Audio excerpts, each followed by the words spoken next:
imam ya. Dan beberapa kali memang kalau kita lagi kumpul-kumpul gitu ya, diskusi sama anak-anak tuh di sini sih tempatnya. Tempatnya di sini. Aduh, banyak kenangan sih sebetulnya. Ada banyak kebaikan kenangan sih sebetulnya yang apa ya, di tempat ini tuh banyak orang balik kepada Allah, banyak orang sujud sama Allah. Kemudian banyak orang itu yang dia ingin mendapatkan rasa tenang tuh di rumah Allah gitu. Sehingga saya merasa gitu. Yang saya pikirkan ketika dicopot tadi cuma saya satu pikir ya, kemana mereka setelah ini gitu. Karena mungkin ya di luar sana belum tentu ada masjid yang menerima mereka 24 jam, karena ada beberapa masjid, bukan beberapa, bahkan banyak gitu, masjid yang dikunci ketika lagi selesai sholat, dibuka pas lagi ya, dibuka pas lagi udah mau sholat aja, habis itu dikunci lagi. Nah di sini kita rangkul, kita jadikan masjid itu sebagai tempat kembali terbaik anak muda. Kalau kenangan pasti banyak di sini, ada sedihnya ada, bahagianya ada, canda tawanya ada, dan semuanya tuh menyatu gitu. Jadi susah ya untuk menggerakkan anak muda dan kita merangkul mereka untuk bisa menuju kepada sesuatu arah kebaikan itu berat sebetulnya. Tapi di sini masya Allah ada mahasiswa, ada yang bahkan backgroundnya mungkin mereka terlunta-lantung dalam kehidupan, kita rangkul semua sehingga mereka di sini bisa belajar untuk bisa menjadi pribadi yang lebih baik sih. Kalau proses ya apa ya, perjuangan banget sih kalau kita bisa bilang ya. Dan banyak orang yang tadi nggak tahu gitu perihal perjuangan beliau bagaimana. Mungkin ya dari tenaga, pikiran, harta pun ya kan, itu sudah banyak diperjuangkan untuk masjid ini ya, seperti itu. Dan tadi ini kita kan sudah berjalan hampir 3 tahun ya perjuangan ini ya, walaupun diakhiri dengan hal seperti ini, tapi husnuzon kepada yang maha milik segalanya, kita ada hal yang baik, betul. Yang di dalam tadi kita sudah paham masing-masing bahwa oke, porsi saya di sini notaris yang sejak 3 tahun lalu memegang sertifikat. Nah, sekarang karena saya menjalani putusan Mahkamah Agung, jadi yang saya persiapkan adalah 1 sertifikat, berikut bundelannya saya serahkan ke Mas Taki. Nah, yang 7 sertifikat, berikut IMB-nya saya serahkan kepada kuasa hukum penjual. Jadi objeknya untuk yang 1 sertifikat milik Mas Taki itu adalah rumah contoh yang ini. Iya, ini full furnish.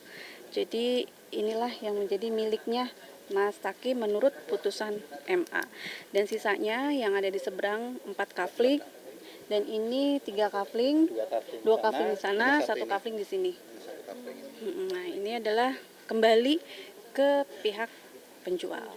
Jadi tugas saya sudah selesai, saya menjalankan isi putusan Mahkamah Agung. Ya kalau dibilang ikhlas harus ikhlas ya, bagaimanapun kita nggak bisa memaksakan sesuatu, ya ada prioritas ya, ada sesuatu hak orang lain yang harus kita tunaikan. Jadi udah kita belajar untuk berlapang dada, belajar untuk ridho, legowo, dan saya yakin mudah-mudahan suatu hari nanti Allah mengganti ya tempat yang lebih baik, kemudian mungkin tanah yang lebih luas ya, dan saya berikhtiar gitu. Saya lagi berjuang balik ke dunia bisnis untuk mengumpulkan niat itu dan mengumpulkan dana untuk bisa mandiri sendiri gitu.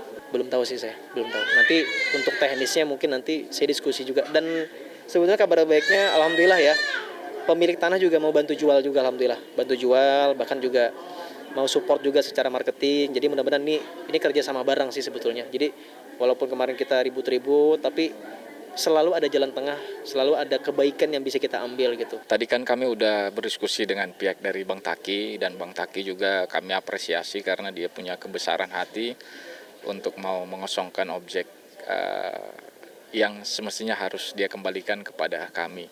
Dan tadi kan sudah ada penyerahan juga objek 1 rumah yang merupakan rumahnya Bang Taki. Tadi sudah penyerahan dari notaris kepada Bang Taki. Kemudian di samping itu pun juga sudah ada kesepakatan perdamaian antara Bang Taki dengan Mas Nusantara tadi. Apapun itu ya kami tetap menghargai dan berapresiasi dengan kebesaran hatinya Bang Taki yang mau menjalankan isi putusan itu secara sukarela sih. Saya bersyukur mendengarnya ya, tapi harusnya kan kenapa mesti tunggu hari Sabtu besok? Kan sudah keluar putusannya, artinya kan harusnya kalau taat hukum itu nggak perlu sampai ramai viral baru dia mau mengikuti amar putusan tersebut gitu loh. Seharusnya sih seperti itu ya.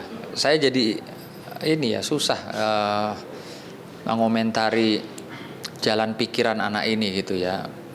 Mungkin entah dia berpikir sendiri atau di belakangnya ada orang yang ngajarin gitu ya. Tapi apapun itu jadilah contoh gitu loh. Jadilah contoh, jadilah role model ya, seorang anak muda yang bisa amanah, seorang anak muda yang bisa mengajak dan betul-betul mengedukasi ya teman-teman yang lain gitu loh. Jadi bukan cuman membangun image ya, tapi dia sendiri tidak bisa ketika berhadapan dengan kehidupan pribadinya tidak bisa mencontohkan apa yang mungkin saja dia sudah sampaikan kepada teman-teman gitu loh.